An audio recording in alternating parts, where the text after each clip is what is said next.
Jedan od najtraženijih videa u poslednjih meseci i po dana jeste parfemi za maturu. Koji parfem da stavim za maturu?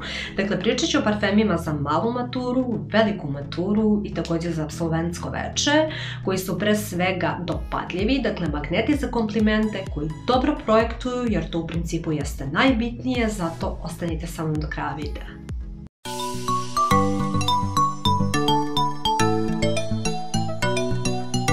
Ćao svima, ja sam Maša, dobrodošli nazad na moj kanal. Ukoliko ste prvi put na mom kanalu, obavezno se pretplatite, stisnite zvonce, također me zapratite na Instagramu. I pričam o parfemima koji su pre svega magneti za komplimente i koji dovoljno dobro projektuju, zato što apsolutno morate da budete zapaženi te večeri. I jedno od najsimpatičnijih pitanja jeste: daj mi jedan parfem da mi priđe 3 devojke i da smuvam devojku. Dakle, ja ne mogu da garantujem da će da vam priđe 3 devojke i da ćete da smuvate devojku s ovim parfemima, ali da su zaista najbolji za ovakve prilike, to mogu da garantujem, pogotovo iz ženske perspektive, pa hajde da krenemo. Što se tiče male mature, tu ću biti veoma kratka i jasna. Dakle, jedan od najboljih brendova za koji možete da se odlučite, pretpostavljam da se i roditelji negde tu pitaju kako će da miriše i da izgleda njihovo dete, dakle, kada je u pitanju mala matura, to definitivno jeste Paco Rabanne Invictus linija. To su parfemi koji dugo traju, koji nisu previše naporni, koji su taman za taj neki period. Ne kažem da nema boljih, ali što se mene tiče, zaista dopadljivi, lepi parfemi za decu, eto, za malu maturu. Birajte Paco Rabanne Invictus liniju, bilo koju od Invictus parfema, prosto procenite sami šta se vašem detetu najviše dopada. A sada prelazimo na malo ozbiljnije parfeme. Sada krećemo sa malo ozbiljnijim parfemima. Dakle, krećemo srednja škola, apsolventsko veče, na vama je da procenite. Dakle, pre svega imamo jedan od bestsellera, jedan od najpopularnijih parfema godinama unazad, i to jeste Creedov Aventus. I ono što se pokazalo kao mnogo bolje i kao mnogo dopadljivije i nešto što mnogo bolje projektuje od samog Aventusa jeste Armaf of Club de Nuit Intense.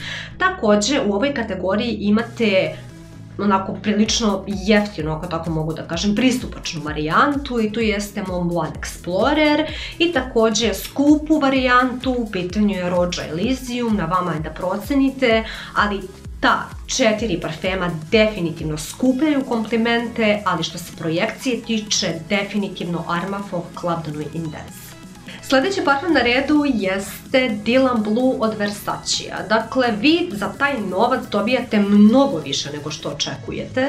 Dakle, definitivno dobra projekcija u pitanju, dopadljiv parfem. Dakle, pored tog citrusnog otvaranja ambroksana, imate i tamijan u bazi koji onako daje karakter tom parfemu, tako da zaista dopadljiva, lepa priča.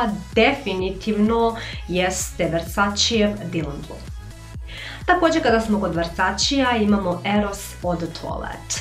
I za ovaj parfem mogu da kažem da zaista jeste jedan prolećni razdragan parfem i da je definitivno za momka, dečka, muškarca, koji je onako veselog karaktera, razdragan, dakle, ne previše formalno obučen, eto, ukoliko se odluči za neku casual varijantu, tipa neka košuljica, majica, farmerke.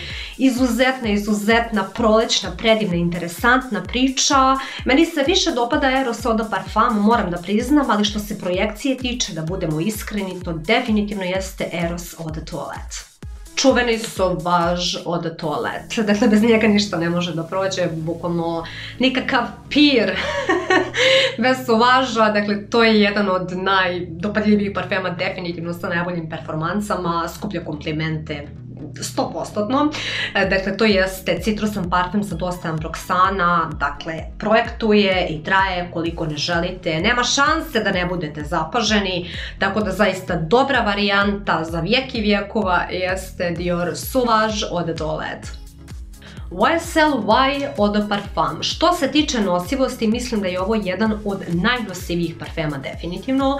Dakle, možete da ga nosite i uz neku casual odavnu kombinaciju, s obzirom da on negdje jeste napravljen da dočara vibe bele majice, kožne jakne, ali također možete da ga nosite i uz neko odelo. Dakle, nosivost tokom cele godine pokriva sve prilike, aromatičan parfem sa jabukom, sa džumbirom, dakle žalfijom. Izuzetno dopadljiv što se mene tiče, zaista must have.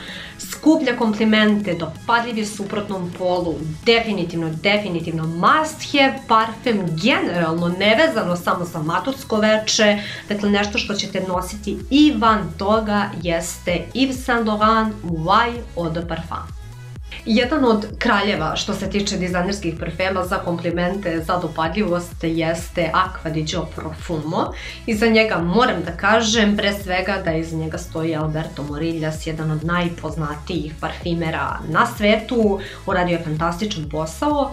Generalno kao i svaki Acqua di Gio parfem, dakle cela linija jeste prožeta tim nekim morskim momentom, ali ovdje imamo daleko karakterniji parfem, dakle imamo žalfiju, imamo bergamot u samom otvaranju i imamo pačuli, tamjan u bazi, onako karakteran parfem, izuzetno dopadljiv, maslovno dopadljiv, dakle definitivno jedna onako ozbiljna maturska priča, definitivno kancelarijska varijanta, ozbiljan office parfem jeste Acqua di Gio Profumo. Sljedeći na redu jeste Tom Ford Noir Extreme. Dakle, ovo jeste pre svega jedan utopljen parfem koji je slatkast, koji je izuzetno dopadljiv i on ima taj cool feel koji je onako veoma interesantan kod njega, tako da mu daje tu neku slatkoću, izuzetnu dopadljivost i on definitivno jeste onako za momka, muškarca u odelu. Ozbiljna priča, ozbiljna varijanta, zaista parfem koji skuplja komplimente, performanse su fantastične, tako da topla preporuka i jedan od boljih parfema za ovakve situacije jeste Tom Ford Noir Extreme. Pretposlednji na listi jeste Grand Soir. Šta da vam kažem, ovo je jedan veoma jednostavan, predivan, topao, seksi parfem. Dakle, ovo jeste parfem za koji ćete dobijati komplimente, ovo jeste parfem koji će ostaviti jak utisak, dakle definitivno Grand Soir, kako bih to prevela, možda velika noć, veličanstvena noć, pretpostavljam na francuskom, sve u svemu, vanila amber, kao što sam rekla, topao, cozy, predivan parfem i definitivno jeste za neko odelo, eto, ukoliko se odlučite za neku onako formalniju odevnu kombinaciju, to definitivno jeste Grand Soir. I parfem sa kojim postoji šansa da smuvate 3 devojke i da vam priđe pola, kako da kažem, kluba, gde već slavite maturu, nebitno, dakle jeste Sergioff Naxos. Ovo je jedan zaista ozbiljan parfem, jedan od mojih omiljenih, 100% definitivno, i dakle za njega mogu da kažem da ima dosta vanile, da je sladak, da ima duvan, izuzetno muževan, dopadljiv, cozy parfem koji mi se veoma dopada. Dakle, ovo je onako malo toplija, utopljenija varijanta kao i prethodni Grand Soir u odnosu na prethodne dizajnerce, dakle ovo su dva niš parfema, sve u svemu zaista parfem sa kojim imate velike šanse jeste Naxos.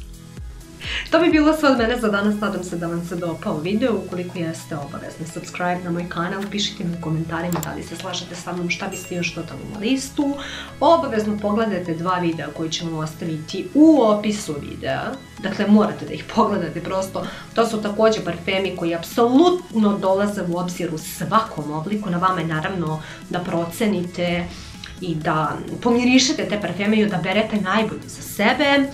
Dakle, mala matura, ulazite u svet odraslih, velika matura u svet još odraslih i apsolventi ulazite u džunglu.